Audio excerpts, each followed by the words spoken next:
Ms. Dayal Pyari Srivastav on field graph modeling of quantum systems. Mrs. Dayal Pyari Srivastav obtained her bachelor's degree in physics and master's degree in electronics from Dayalbagh Educational Institute in 1985 and 1988 respectively. She has been actively involved in physics education at the college level for nearly 15 years, and in particular, science education. Mrs. Srivastav is an active participant in several seminars and conferences. One of her papers on sensitivity analysis was widely appreciated at IIT Kharagpur. She has won numerous awards and honors and was recently also the recipient of a Best Teacher Award. One of her invited papers was recently published in a special issue on quantum computing, the Journal of Indian Institute of Science, Bangalore. She has won the Best Paper Presentation Award in the session on quantum and nano-information systems at the Joint International Conference on Applied Systems Research and the 23rd National Systems Conference. She is an avid researcher and currently pursuing her PhD in quantum information and computation jointly between DEI and IIT Delhi.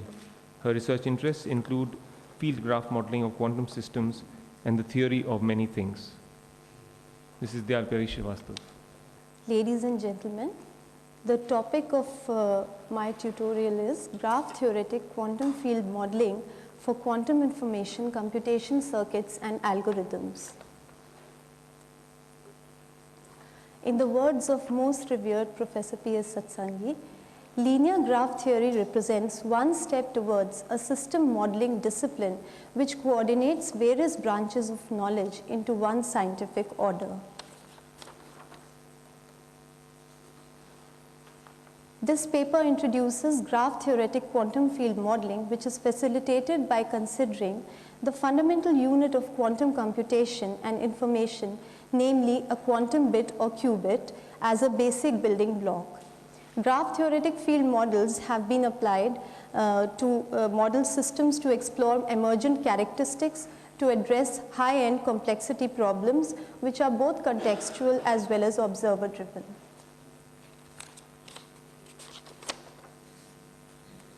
Unit pointing like vectors ket0 and ket1 constitute two distinct fundamental quantum across variable basis vectors specifying direction of propagation, as it were, of information, while complementary fundamental quantum through variables specify probability parameters for quanta of information. This model has been applied to several gates and also applications such as quantum teleportation. Although quantum theory arose in context of microscopic systems, but quantum field theory can be applied to macroscopic systems as well.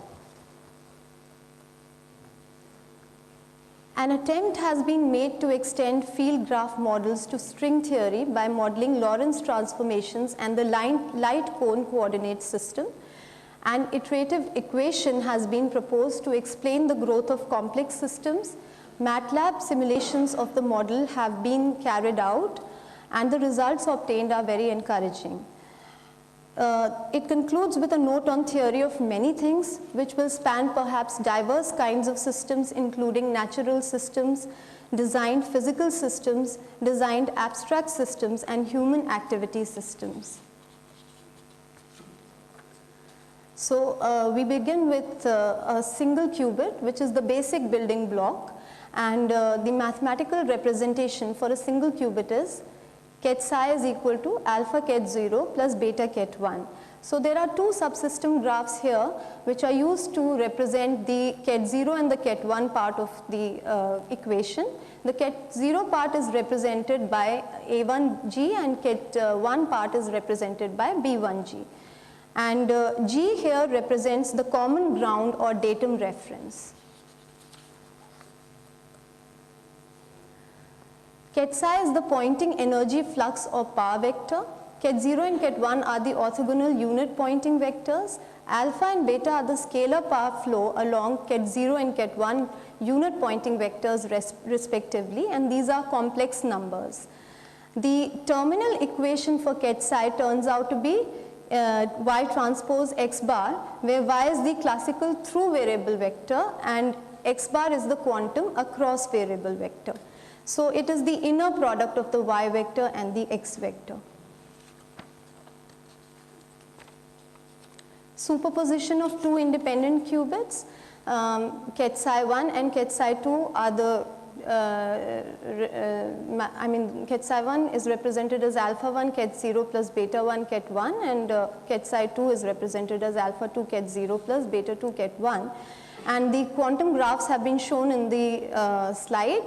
On the right hand side is the composite representation. So it is a superposition of two qubits in the state ket 0 and two qubits in the state ket 1. These are the terminal equations. So finally we get the terminal equation for ket psi as y1 transpose x1 bar plus y2 transpose x2 bar. A double qubit as a product of constituent qubits can be represented both in the disaggregate as well as aggregate forms. So in the next slide, that is this slide, we've represented them in both the aggregate as well as disaggregate forms. Now actually I won't be speaking much about the gates because I presume that already a lot has been explained regarding the gates by Professor Vishal Sahani. So I'll just touch upon these topics. So the first is the Hadamard gate operation. In a Hadamard gate, ket 0 is transformed as ket 0 plus ket 1 by root 2, and ket 1 is transformed as ket 0 minus ket 1 by root 2. So the input power term is shown by the graph on the left hand side, and the output power term is shown by the graph on the right hand side. The transfer function representation of a Hadamard gate is as shown in the figure, and here H is the transfer function operator which relates the y vectors, the output y vector to the input y vector. Next is the control NOT gate. As all of you might know that a control NOT gate has got two qubits, a control qubit and a target qubit. When the control qubit is ket 0, then the target remains unchanged, and when it is ket 1, then the target is flipped. So if we take the target qubit to be alpha ket 0 plus beta ket 1, in case of the control qubit being ket 1, it takes up the form of alpha ket 1 plus beta ket 0. C0 gate operation with quantum field terminal graph is shown in this figure for both the input as well as the output stages. This is the truth table, where the first two rows of the truth table are showing us the condition when the control qubit is ket 0, and the third and the fourth rows correspond to the condition when the control qubit is ket 1. Therefore, flipping occurs only in the third and fourth rows, and it does not occur in the first two rows. The terminal characteristics or transfer function representation is given in this particular figure, and the first row corresponds to the first entry of the truth table, and so on. Quantum entangled Bell states. Bell states are called as EPR states. These states are quantum entangled and have the property that these states cannot be decomposed. So there are four Bell states which have been shown by the respective quantum field graphs. The first is ket beta 0 0, ket beta 0 1, ket beta 1 0, and ket beta 1 1. Quantum teleportation. Quantum teleportation is a technique of moving quantum states around even in the absence of a quantum communications channel linking the sender and the quantum bit to the recipient. So if the sender has to send some information to the recipient, then it has to be through a classical channel, since there is no quantum channel involved over here. So the information that has to be teleported in this following circuit that is shown is ket psi. There are three ports which have been shown over here. The first two ports belong to the receiver, and the third port belongs to the the first two ports belong to the sender, and the third port belongs to the receiver. And the information that is or the input that is supplied to the first port is in the form of ket psi, which has to be teleported, and the information supplied to the next two ports, that is ports 2 and 3, is in the form of a combined input which is a Bell entangled state ket beta 0 0. So once this information has been supplied, the information received at the receiver's end at port 3 is ket psi, but it's not the same qubit which has been supplied at the first port. You can call it as a twin of that qubit because it possesses the same characteristics perhaps, but it is not that very qubit which has been teleported as such. So it is because of the entanglement that occurs between the next two ports that the qubit is able to be teleported. So Einstein had performed this experiment with the idea of actually disproving quantum theory. But later on, through this experiment, the results which were obtained supported quantum theory. And therefore, he finally said that he called it spooky action at a distance. And the qubits that are obtained are almost similar to each other. So as you can see in this figure, there are 4 stages which according to which this entire circuit works. So in the 0th stage, the input information is supplied to all the 3 ports, and then there is a C0 gate which is present between the 0th stage and the first stage. So it connects the 0th stage to the first stage, and this C0 gate is connected between the first 2 ports. The first port is the control port and the second port is the target port. So whatever information is supplied is accordingly sent to the next stage through this C0 gate. Once it has reached the first stage, then there is a Hadamard gate which is applied to the first port, which in turn then transforms the information from the first port to the second port. Further, the information is measured by the sender, and whatever result is obtained is communicated to the receiver, and the receiver in turn has to suitably apply a particular poly gate to it in order to process the output. So measurement helps in transferring the second stage to the third stage, and finally from the third stage to the fourth stage, a suitable poly gate is helpful in transferring the third stage to the fourth stage. So poly gates are error control gates, and when measurement is made, some error may be present which can be corrected by a suitable quantum gate. So I'll explain the sending end stage 0, and accordingly the other stages can also be understood. So the sending end stage 0, as you can see in this graph, has got 2 parts. The part on the left hand side represents the single qubit which is applied to the first port at the sending end. The second part of the graph represents the quantum entangled bit which is applied to the second and the third ports. So altogether this is representing the information that has to be given as a form of input to all the 3 ports. This is the alternative quantum field terminal graph for YO phi, XO phi, that is the output of the 0th stage. So the composite representation for the quantum entangled double port has been shown over here. So that's why the first, if you look at the first part of this graph, we've represented it as A10. So here 1 is the subscript which is telling us about the port, 0 is the stage.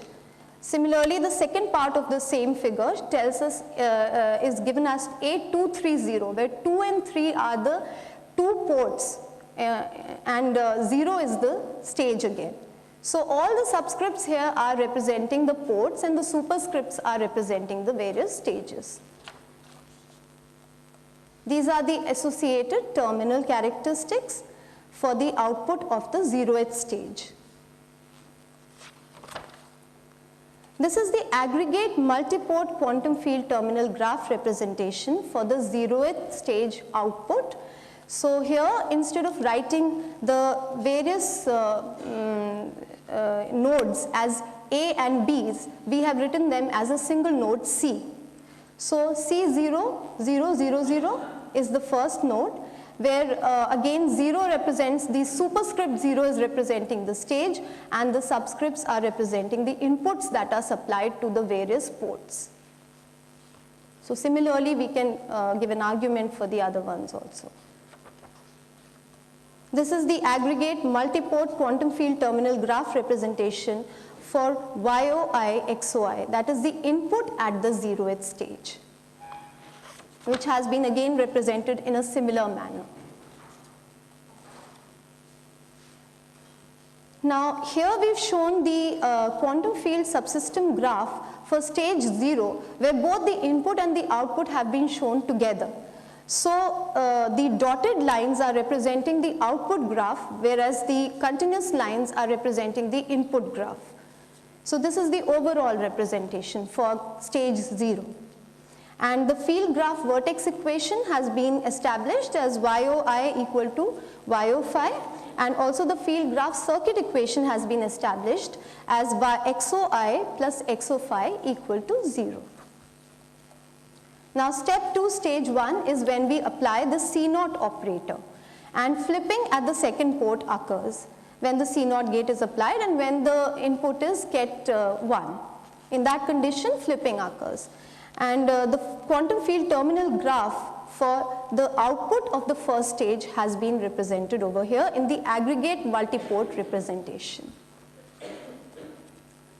The terminal characteristics in transfer function representation have been shown in the slide, and you can see that Y1 phi is related to YOI through the C0 gate operator, or the transfer function of the C0 gate. The third port is not connected to the C0 gate, and therefore no flipping occurs at the third port and it remains unchanged. The quantum field subsystem graph for stage 1 has been shown here, which is a union of the quantum field terminal graphs for the output as well as the input. Again, the equations have been specified below. Step 3 is the application of a Hadamard gate to the first port, and these are the probable states which have been shown in the end of at the end of the slide. So the number of probable states become 8. Each probable state is transformed into a superposition of 2 probable states. The port-wise disaggregated quantum field terminal graph representation for the second stage output has been shown over here. This is the quantum field terminal graph for the output with simplified aggregate multi-port representation. The terminal characteristics in transfer function representation for multi-port Hadamard gate have been shown in this graph. So once again, we've related the y vectors through the transfer function operator. The quantum field subsystem graph at stage 2 has been shown here again as the union of the input and the output graphs. And the equations have also been established at this stage. At stage 3, step 4, measurement is made, and the aggregate representation of this of the output at this stage has been shown in this graph. Terminal characteristics in transfer function representation for the third port, that is when measurement gate is applied, have been shown in this slide. Quantum field subsystem graph at stage 3 has been shown again as a union of the input and the output graphs. And also the field vertex equation and the field and the graph circuit equation has been established. Now here you can see the block diagram for a controlled poly gate. The relevant poly gate is characterized by the appropriate matrix for the 4 possible descriptions of the double control qubit CC. When the double control qubit CC is ket 00, then we just have to apply a poly I gate. When it is ket 01, then we need to apply a poly X gate. When it is ket 10, then we need to apply a poly Z gate, and finally when it is ket 11, we need to apply a poly XZ gate. in order to process the output in the required form, because the output that has to be processed is in the form of ket psi. So in order to process it in that form, depending on the measurement which has been made, we have to apply a particular suitable Pauli gate. Step 5, stage 4, this is the quantum field terminal graph for the fourth stage output.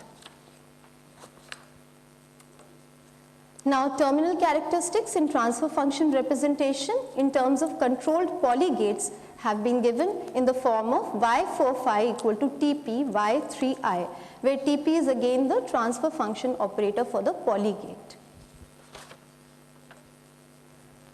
This is stage 4, where Dirichlet boundary conditions in the disaggregate form have been applied, and both in disaggregate as well as aggregate forms, the graphs have been shown over here.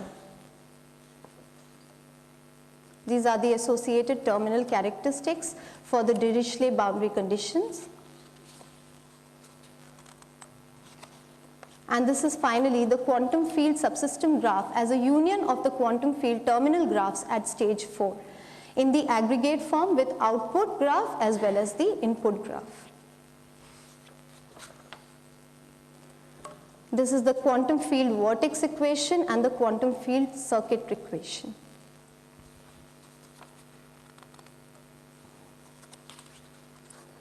So if we look at the results, then a systemic representation of the transfer functions is given over here in this slide, and all the transfer functions are found to be in cascade with each other. So the overall transfer function can be given as T, which is given as Tp, Tm, Th and Tcn, the product of all these transfer functions. Now, unification of all forces in nature is an existent pursuit, and there are many candidate theories. String theory is an excellent candidate for a unified theory of all forces of nature. String theory is a quantum theory, and because it includes gravitation, it is a quantum theory of gravity.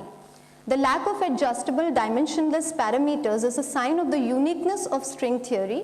It means that the theory cannot be deformed or changed continuously by changing these parameters.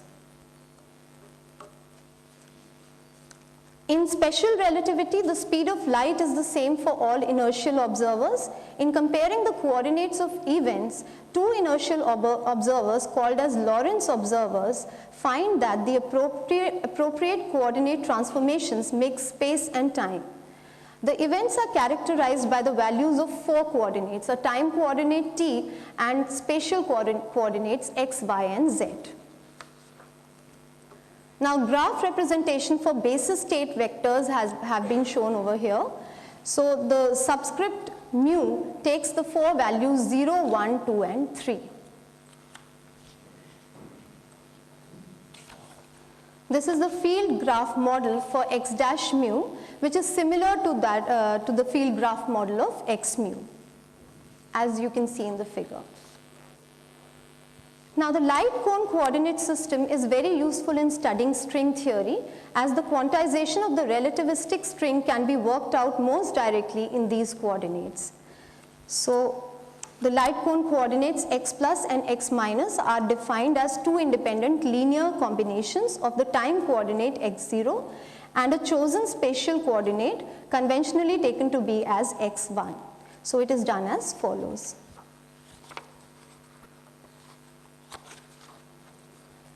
The graph representation for the coordinates x0 and x1 and x plus and x minus have been shown in this figure on both the sides. Now, the light cone coordinates, the light cone at the given event is formed by all the events that can be connected through light rays with the event as shown. When we observe the sky at night, we basically see only the past light cone within the entire space-time. A central concept in special relativity is proper time. Proper time is a Lorentz invariant measure of time. If we consider a moving particle and two events along its trajectory, different Lorentz observers record different values of the time interval between the two events. So, if we now imagine that the moving particle is carrying a clock, the proper time elapsed is the time elapsed between the two events on that clock. By definition, it is an invariant as all observers of a particular clock must agree on the time elapsed on that clock. These are the relevant equations for momentum in light cone coordinates. And here you can see the block diagram representation.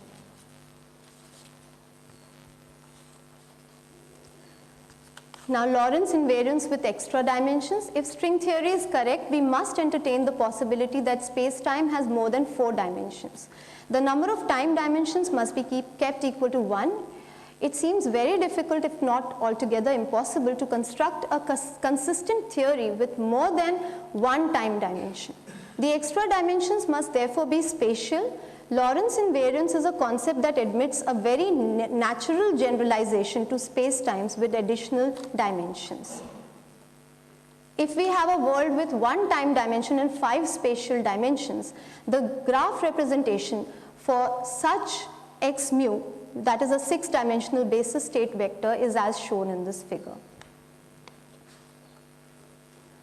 The dominant modeling methodology of physics is static. We model the universe as a 3+1 dimensional pre-existing structure where time shares a very similar status to that of space, despite our everyday experiences of the two phenomena as being remarkably different. Process physics sprang out of an initial desire to explain from where such a structure could have emerged, that is from a pre-geometric model of the universe.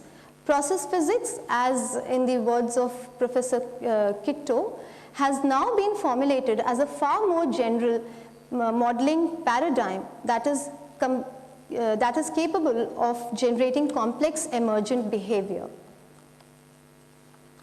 Low-level process physics model. The initial low-level model constructed within the process physics paradigm attempts to work around the static object-driven methodology of reductionism by adopting a more relational approach. This is achieved by starting with a set of nodes for the sake of analysis, but instead of focusing upon the objects themselves, the connections between individual nodes are analyzed. So a simple relational structure of nodes, their connections and iterative equations have been shown in this slide. Simulation has been done for the example that was taken up by Dr. Kitto. So the MATLAB steps, that the steps in MATLAB simulation for the iterative equation are shown in this particular slide. And finally, the results are shown over here.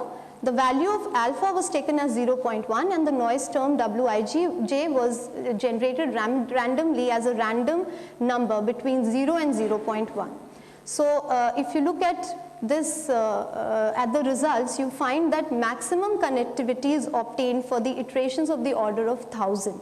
So instead of considering iterations of the order of 10,000, we consider iterations of the order of 1000. Finally, the conclusions. In terms of system modeling, instead of system scientists and practitioners getting bogged down with similar dreams and modeling theory of everything, one could perhaps look for modeling theory of many things. There is certainly a possibility of founding such a unified modeling theory of many things, not everything, based on linear graph theory and unified field theory. Not just quantum or string theory, but perhaps some futuristic M-string theory or whatever that qualifies as the grand unified theory of so-called everything. The modeling theory of many things will then span perhaps all kinds of systems, including natural systems, designed physical systems, designed abstract systems, and human activity systems. Various kinds of systems can give rise to their own peculiar problems, which can be attempted to be resolved to the extent possible. Kitto gave a complexity scale, and she prepared this complexity scale for systems ranging from simple through complicated to complex. So in the next slide, the complexity scale which was prepared by Professor Kitto has been shown, and this is a classification of systems according to their complexities. Examples have been given for the various types of systems, and also the theories governing these systems have been shown over here. These are the acknowledgements and finally the references. Thank you. Thank you, Dr. Srivastava, for that lucid exposition to the field graph modeling of quantum systems. If there are any questions, we can take them just now. Okay, then, yeah, you have a question.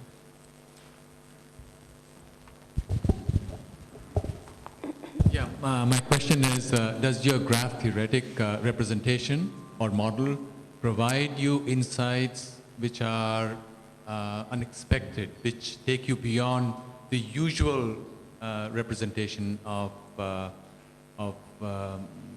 quantum computing? I don't think so. They take us into anything unusual. The graph is just a representation of the same, of the various concepts of quantum theory, but there's nothing unusual as such that one can notice through these graphs. So there's nothing additional that you get. This is just a representation scheme, right? Yeah.